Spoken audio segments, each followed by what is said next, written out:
the newsagents. Well, we're joined now on the show. Joe Lycett is here in the newsagents bunker. I don't know why I said You've gone sort of Deutsch. I thought it was the bunker. The newsagents bunker. Welcome. Or even a bit Brummy, which we'll talk about. Yeah. Well, welcome back, Joe. You are here, or rather you're doing your little press day. Yeah. I say little, I don't mean that sound disparaging. No, please. Your press day. Because you have got your documentary, which is coming out. We're recording this on Tuesday. It's coming out tonight. It'll be out by now. And it will be out by now. People can go back and watch it. Tell us about it. It's called Joe Lycett versus Sewage, and it very much does what it says on the tin. It's me investigating and taking on the water companies about the crisis of sewage in this country and how it's become a massive kind of public scandal that we have got such kind of almost systematic failure. Well, it is a systematic failure going on that allows for most, if not all, of our beaches and rivers to be sort of unsafe to swim in at most times. And what did you conclude from it, apart from the fact that our waterways are deeply polluted and have been for some time? Yeah. Well, what I expected to kind of go, it's a huge issue, can't be fixed, which seems like the government policy. Huge issue, can't be fixed, move on, just accept it. But actually... Life's tough. Yeah, life's tough. Yeah. Sorry, you got to swim in some but actually I came away going... People do say stuff like that. There was a tweet from a quite senior Conservative MP a while back which basically said, look, when I was a kid, we were swimming in all the time. Yeah. And you know what? Yeah. In its own way, it was sort of character building. Yeah, it's woke to not be swimming in Yeah. But yeah, I think what I came away with was actually there are solutions to this, which is fund the thing. You know, put money into improving the sewerage network, and that can be done. You know, they're pushing for it to come out of our increased bills, but actually it could be done if you weren't shelling out dividends, and it could be done if the government put more in. And it's not an insurmountable issue if somebody takes the reins, DEFRA, whoever, and goes, right, we're going to fix this. I mean, it can't instinctively feel like it is beyond the wit of man. Yeah, exactly. I mean, we're not talking about cold fusion, which actually apparently we are about to. It would be quite the world if we could have cold fusion, but we don't actually have a proper sewage system. Exactly. And that's sort of where it feels like it's going. And other countries do manage it. We've got, particularly in places where there are regular droughts, their water is really important to them. So they have a massive sewage network so that they can preserve the water. They're always retreating water. We can do it here. It's not this sort of, as they present it, like, oh God, but it's so complicated. It is complicated, of course, but it can be done. Now, I hear a rumour that there was a little bit of newsagents' involvement in this particular show. Yeah. Our very own John Sopel, yes, dearly beloved. Yeah.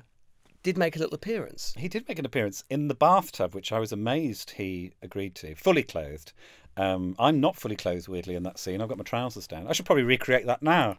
Well, we didn't bring the toilet, unfortunately. You didn't? Oh, no. I know it's part of your rider, but we can... we can maybe for hear the press it. picture later. Yeah, we can hear it because and just you've for got people, a clip. We've got a little clip, Oh, and lovely. just for people who haven't seen it or would like to visualise it, just imagine John Sopel. I know you've probably all done this many times. Imagine John Sopel in the bath with Joe Lycett sat on the toilet, his trousers down, about 6 feet away from him. I find all this pretty shocking. You would think, given how bad some of this stuff can be for human health, dumping sewage at the current massive scale would be illegal. Well, it's interesting you say that, because under the Water Industry Act of 1991... Sorry, journalist and broadcaster John Sopel, can I stop you there? By all means. What are you doing in the bath? I thought this was meant to be a naturalistic documentary. We're going for whimsical, magical realism. Well, if you're in the bath, you should be naked. Not for this money. OK, can you tell me why dumping all this sewage isn't illegal? Well, under the Water Industry Act of 1991 and the Urban Waste Water Treatment Regulations of 1994, discharges from combined sewer overflows should only happen in exceptional circumstances. That is according to the government's watchdog, the Office for Environmental Protection. They say it should only happen, for example, if there's been unusually heavy rainfall. Could you pass the soap? Darling, you are the soap. Oh, good gag. Thank you. But, says the watchdog, that's not how the regulators, Ofwat and the Environment Agency seem to be interpreting the same legislation, nor is the government. So they've been allowing water firms to discharge sewage far more often. Just letting you know, I do my balls with that. So, Soaps, is anyone looking into this? Yes, the Office for Environmental Protection is investigating this in England. If it finds that the law has been misinterpreted, it means there could have been dumping on a scale that shouldn't have happened for the last 3 decades. We could be talking about 3 decades of illegal sewage dumping. I'm very grateful for Soaps for that, because that sort of information-dense bit of presenting, Yes. I really struggle with. One of his specialties. He's so good at it. Well, also, I'm grateful to you as well, because we've actually banned him from using the word discharges on this show. So it's nice for him to be able to sort of say it separately. Yeah, Emily, yeah. I'm sure, will be very disappointed that you didn't invite her, because one of her stipulations when she goes anywhere is that any hotel room has to have a bath. I've known her refuse Well, that's hotels. very reasonable, I think. Well, yeah, indeed. Yeah. And like one in the bedroom, I love that. That feels so decadent, doesn't it? When you spill out of the bath, Yeah, and just into bed, and oh. And she probably would have happily done it naked for the money. But anyway, look, this has been, there's no doubt, I mean, we've talked about it on this show, it has been one of those issues that has just kind of lit up social media. It's kind of become kind of emblematic of a feeling that the country is quite literally sort of falling apart. Yes.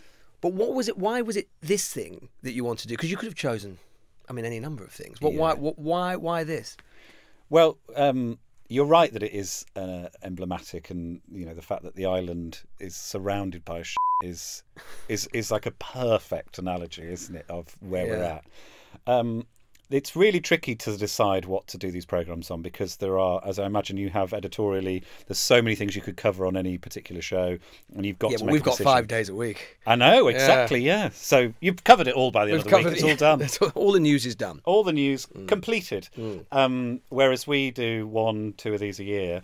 And so when various stories was presented, this started to become, it became obvious that it was the one to do, because generally our policy is, can we make it funny? Because there are some things that are just so heavy and dark, and there's death and illness and all sorts of horrible things, and you think that's probably not for light entertainment Joe Lycett to be covering. So can we make it funny? Do we think we can actually make any change? Do we think we can do anything that actually has an impact? And do we think there's enough material there to sustain the hour, essentially? And this was just obviously... And the key thing was, I got really angry about it, and the more I read about it, the more I just thought, there's so many people here not doing their job, essentially. You know, there's so many things that could be being done that aren't.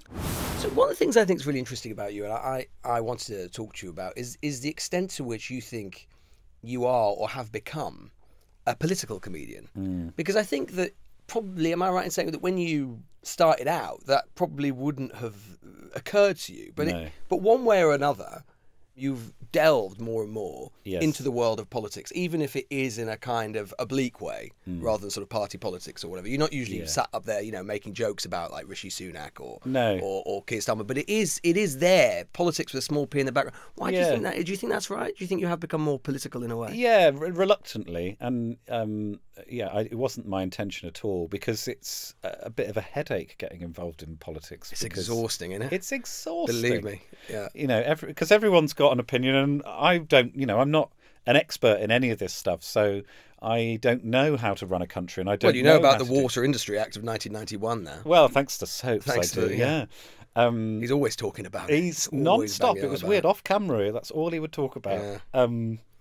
It's something that sort of, I think other people have explained that, you know, in the current era of our politics and global politics, you sort of can't avoid being political, and it did feel like a sort of natural progression. But there are comedians who do avoid it entirely, though, aren't there? I mean, you could have done, but something happens, things change. But I think I realised it was a sort of path of least resistance, in that I realised if I get angry, that's when I'm most likely to write funny things. I sort of respond to anger with jokes. And so it started out being angry about getting a parking fine, and then other things angered me, and so I started writing jokes about those things, really. And so I actually kind of landed on it as a comedic device, really. It's a way of writing stand-up. I think, what shall I write about today? What am I angry about? I'm angry about Rishi Sunak, I can write about that. But I don't. I'm not interested in doing sort of Radio 4 sort of gags about the politics, news quiz type I thing. don't. There are people who are way better at that, and Twitter's way better at that than any. It's much faster. I did have I Got News for You once, and I tried. I enjoyed doing it, but I just thought this didn't feel like a natural home for me at all. So I don't want to be involved in political stuff, but I sort of end up. And why is being that? Involved. Because you think that the world would sort of come together, right? That the more interested, the more sort of small p political you become. In a way, the more big p political you become, and then you start making jokes about kind of, Well, I think have I got news for you style stuff. Yeah, I think partly because I get a bit scared, and because I don't know what I'm talking about most of the time. Well, believe me, I mean, that doesn't stop most journalists, Joe. or politicians. Yeah, well, quite.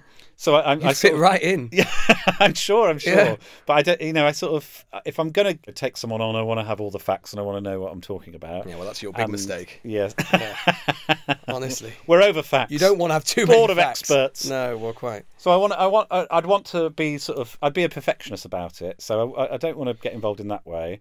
But also, I don't know really. I just sort of. Do you think you've been? I mean, it seems to me one of the interesting things that's happened to Britain over the last 10 years, certainly since Brexit, maybe even a bit before that. A lot of people have become politicised in a way that they probably never really thought about politics very much. I mean, I went on enough, reporting on enough of, for example, like the Remain rallies before 2019, and you had kind of like the kind of middle classes of kind of Surrey coming out, or where we're from, like Harborne, or where we're in Birmingham, and people who probably they were just listening to the Archers before, right? But then suddenly they're wearing like EU berets, and they're they're saying "not in my name" and all this sort of stuff. I mean, that's not the politics for you, but in a way, lots of people have been politicised by events. I might and maybe try that's an EU happened to you. beret, perhaps. I think I'd look good in a beret. Well, your current outfit, for people who are watching this, is a bit more sort of Jamaica style, or even Zimbabwe, rather than EU. This is the jacket I wore on Koonsberg's show when I supported voraciously Liz Truss, and then the shirt was described by my friend when I wore it, when I just had my hair dyed sort of bleach blonde. He said that I looked like an acid house Robert Mugabe, which I think is pretty much my politics, I would say. What was the question? Well, what do you want? Well, since you mentioned the Koonsberg stuff, people who don't remember this is when, I think this was Laura's first show, or it was her first show. The first show that she'd taken over the mask slots, and they invited you on. Yeah. And this was during those heady days of the Conservative leadership campaign. Yeah. Truss, it was clear, was about to win, and she was in the studio. You were there, and I think Laura had done an interview with Truss. Yes. And then turned to the panel, as she does, yes. of whom you were one. Yeah. And said, "Well, what did you think?" Yeah. And you said, "Well, so you said earlier that I'm not left or right. I know that there's been criticism in the Mail on Sunday today about lefty, liberal, wokey comedians on the BBC. I'm actually very right-wing, and I loved it. I thought she was very clear. She gave great, clear answers. I know exactly what she's up to, and I think she's... most people watching at home who are worried about their bills are going to feel... Point, Joe. Forgive me. There's a I'm serious not being sarcastic. Absolutely. She said that there was a big package of help coming this week for people to help pay their bills. She was very clear what she said, and I think... You know exactly what's going to happen. I think you're reassured, I'm reassured. Are you reassured? Well, Emily Thornbury. What she's up to. That's a lovely phrase. I love what she's up to. What she's up to. Yeah. Did you run into Liz afterwards? Did she? No, she scarpered real quick. I'd love to meet her. I do. I'd love to meet all of these. I was about to say something I shouldn't have said. Go on. The word I was going for, clasping for, was I nearly said idiot, but I don't think she is an idiot. I'd love to meet these villains, shall we go with? Villains? Because I'd like to, I sort of do find it interesting what the psychology is there. Why don't you think she's... That's interesting, because a lot of people would say that she's an idiot. Why don't you think she's an idiot? Well, I think idiot's an unkind word. Yeah. It probably is accurate. As opposed to villain. yeah. That's just a sort of devil-may-care kind of Captain Hook type character villain. I don't know. It felt crass as it came into my brain. But yeah, it. She's an idiot.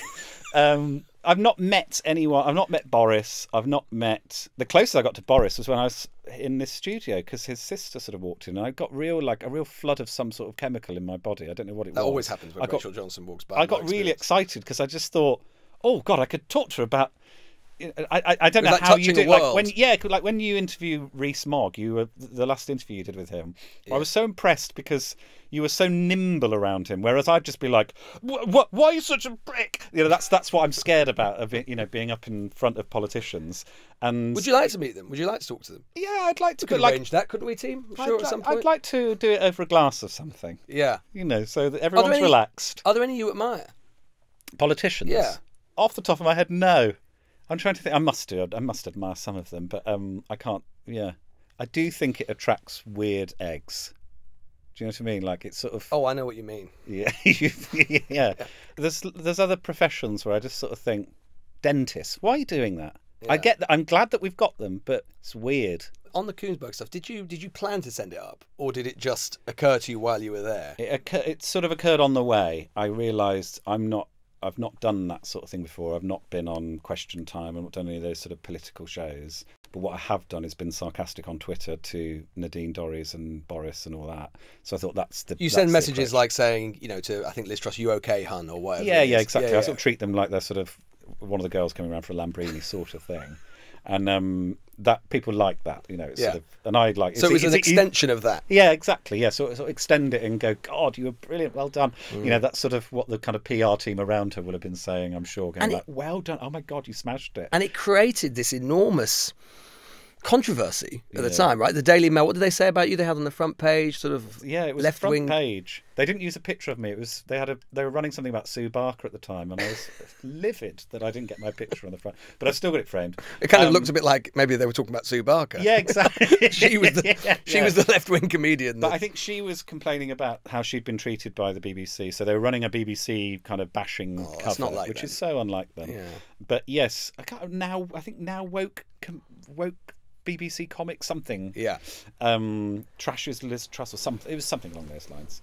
It definitely went way bigger than I thought it would. But it was weird to be at the centre of something like that in a way that, And it was like her first day as Prime Minister. Yeah. But obviously they can't run anything, they were going to be pro Liz Truss.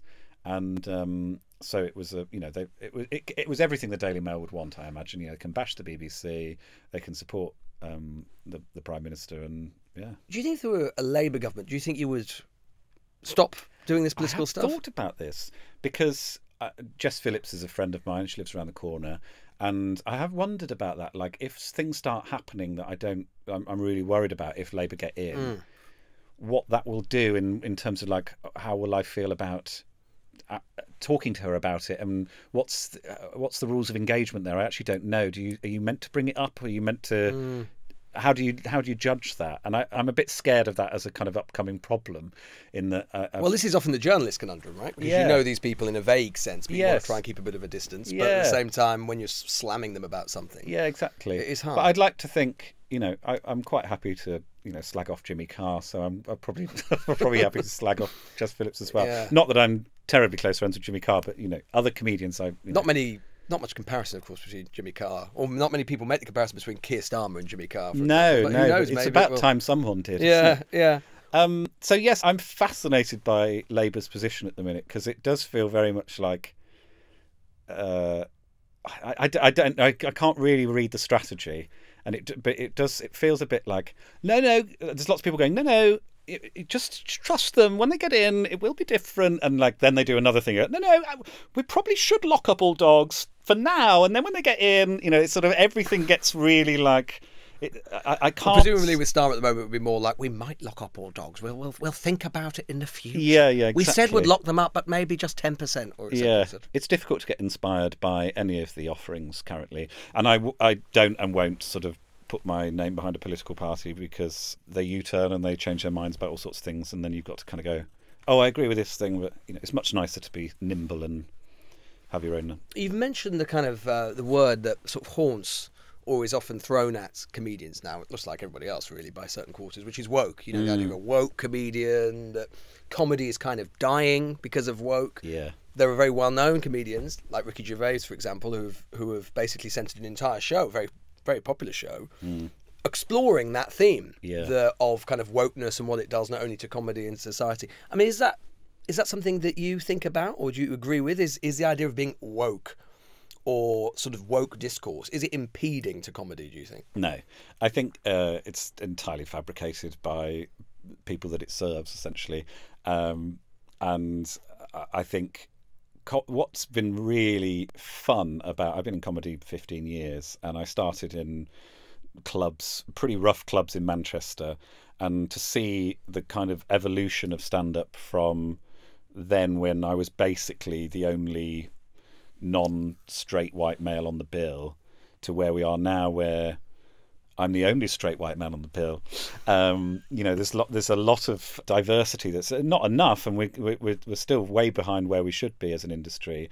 But I do think the clubs have become so much more accepting of different voices and different styles of comedy and different ways of using the art form. And I think that's down to the fact that people have done beautiful shows that are really powerful, but don't follow the thread of set up punchline about the mother-in-law. It's all evolved, and it's changed shape, and audiences have changed with it. And I think a lot of the time when people say about comedy, oh, it's not funny anymore and the old ones are the best, somebody literally said to me a few months ago, they said, oh, it must be so hard being a comedian, don't you miss being racist and homophobic? Those are actual words. And I was like, funnily enough, I don't miss that, weirdly.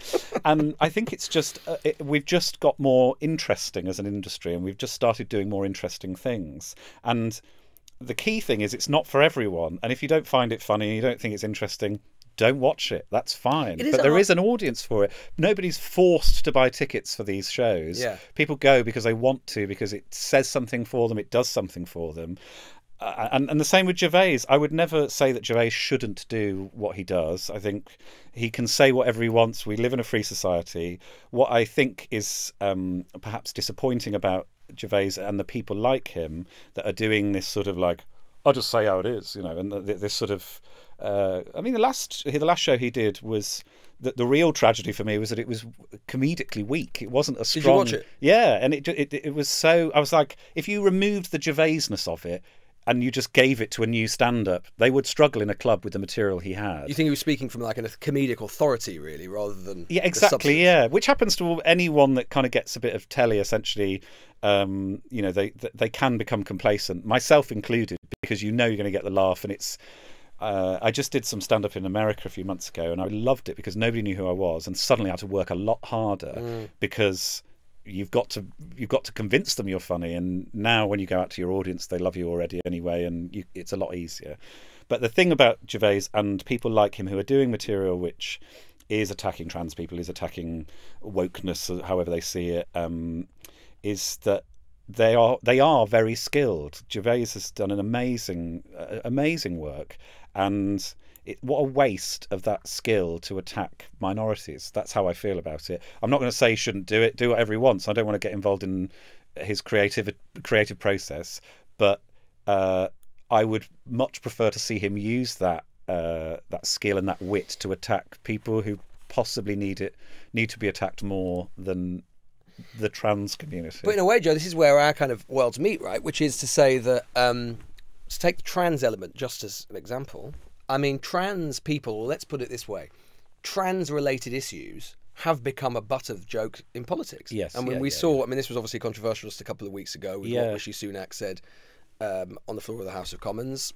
He denied that it was a trans joke, that it was about Keir Starmer. But I've been in enough, political speeches over the last couple of years to have heard enough, particularly senior Conservative politicians, but not just Conservative politicians, basically make jokes which are, at heart, basically taking the piss out of the idea that a person could describe themselves as a woman but still have a penis, or whatever it happens to be. Yes. I mean, that's become commonplace, hasn't it? It's everywhere. Yeah. Which is... I mean, does it trouble you? Yeah. I don't think that's interesting or a very smart way of looking at the... Well, it's basically situation. this is what I always think about it. It's basically pointing at someone and going, they think they're a woman, but they're not really. Yeah. I mean, that's just the gag, that's right? Exactly it. That's literally the gag. Unless but I'm missing something. It kind of strikes me as a lack of curiosity in human diversity in life. That there are all sorts of different types of people who identify in all sorts of different types of ways, and to sort of be very prescriptive over how they should or shouldn't describe themselves. when they're going to be internally, they think these things anyway, so you're not going to change their minds. You're just going to silence them. Seems to me like such a sad way to approach life, because surely if someone says I feel like whatever, you go, oh, how interesting, and why do you feel like that, and how does that feel, and how does that, how does the world interact with you? And that seems like much more of an interesting way of approaching it than going, oh, no, you're a bloke, that's what, like, it's surely so much nicer to go, oh, how interesting, what a different way of looking at the world. Yeah, well, indeed. And then also people are just becoming, I mean, it's often from the same political figures who are the people who say that the thing they like most about Britain is its liberalism. Yes. And that the idea of us living and let living, and that you can just get on with and be the person you want to be. Weirdly enough, that doesn't seem to extend in that direction. Yeah. Before we go, I want to talk to you about our respective home city. The greatest city in the world. The greatest city in the world, Bab. You always, one of the things I like about you is that you insist on, I mean, you've just had your show, Late Night Lycett, which was on Channel 4, and I think it's going to come back. Yes, we're coming back relatively soon. And you set all of that in Birmingham, and you have local people from Birmingham, they're all in the audience, and all this sort of stuff. Why do you insist on that? And also, by the way, we want to raise up non-binary and trans voices and queer voices in that show, because I think representation is a really important part of improving the public discourse about these things. I saw people like Graham Norton on TV when I was growing up, and that was very helpful for me. But also, I think places like Birmingham, when I was growing up, I don't know how you felt about it growing up there, just felt forgotten, and definitely isn't the sort of place that you would bring a Friday night TV show to. And as a result, whenever I've done London TV, you just sort of get a kind of like, oh, another TV thing's happening, and so it doesn't feel exciting in the way that it Brummies are like, what's every time, even now, when I see a building in Birmingham in the background of a shot, I'm like, I know that. There's something about that sort of regional representation that everyone's really excited when they hear that something Brummy has appeared somewhere. Well, a tiny example of that is if you're like, for TV news, if you're voxing right on a street corner or something, try and do it in London. I mean, honestly, no one will even look at you. They'll just sort of go right past you. Go somewhere like Birmingham. Yeah. Oh, there was a little crowd. What's all that about? He's got a camera. Yeah. Fantastic. Yeah, he's got a microphone. Yeah, exactly. It's exactly the same thing. So there's a sort of excitement, and it was very hard to articulate to Channel 4 because it was expensive for them to agree to it. It was hard to articulate to them why it needed to be in Birmingham, but I just knew it did. It would be an entirely different show if you did that show from London, and they now totally love that it's from Birmingham, and it obviously fits with their remit, but it is a special show because of its regionality. And I think lots of media, BBC, lots of media are trying to be more regional, and I just wanted to go like, you can do this, it works, and I'm thrilled that it seemed to connect on a national scale, that people liked the Birminghamness of it. And it's funny to say something's live from Birmingham. It's the sort of naffness to it that is much better than live from London. But also, Brummies are actually the funniest people. Exactly. This is the other thing. It's the dryness of a sort of Brummie sense of humour. Yeah, exactly. Is an underappreciated thing. Yeah. Got to go. We don't have to go. We can just stay here. Yeah. John's retired. He's going to be in the bath. Reminder, of course, you can go back and watch Joe's show. Remind us of the title. Joe Lycett versus Sewage. Joe Lycett versus Sewage. Yes. Sounds very superhero. I like it. Yeah. It's great. The Sewage. Before you go, though, I mean, I did a promise to ask on Emily's behalf. You've interviewed John Sopel in a bathtub. Yeah. Is there a particular kind of receptacle or vessel that you'd like to offer a chance to interview Emily with, or in, at some point in the near future? Because she's feeling a bit left out. Is she? Well, she wants to be... Look, she's got the Prince Andrew Netflix Prime thing, but she hasn't got the Lycett, bathtub, you on the toilet thing, and Johnny's going to lord it over her. Well, I know she likes dogs. Yes. Maybe some sort of kennel, dog cage interview. Yes, with Moody. With you in the kennel, with Moody, or with her in the kennel? Both. All of us. Just a big sort of cage. A cage match. A cage fight. A cage fight with me and Maitlis And Moody's her dog, is it? Moody's her quite knackered dog. What's the breed? It's a Whippet. They're not very bitey, are they, Whippets? They're not. Well, Moody is, I would say, the sort of canine equivalent of an inert gas, a sort of noble gas. It barely moves, it barely talks, it reacts to nothing. Fine. Yeah, which is sort of a ideal. dog cage or bed, dog bed, something like that. Yeah. Fantastic. I'll put it to it. We'll talk. Let's Our make it people happen. will talk to your people. Great. Joe Lycett, thanks so much for coming on the show. Thank you very much. The Newsagents. This is a Global Player original podcast.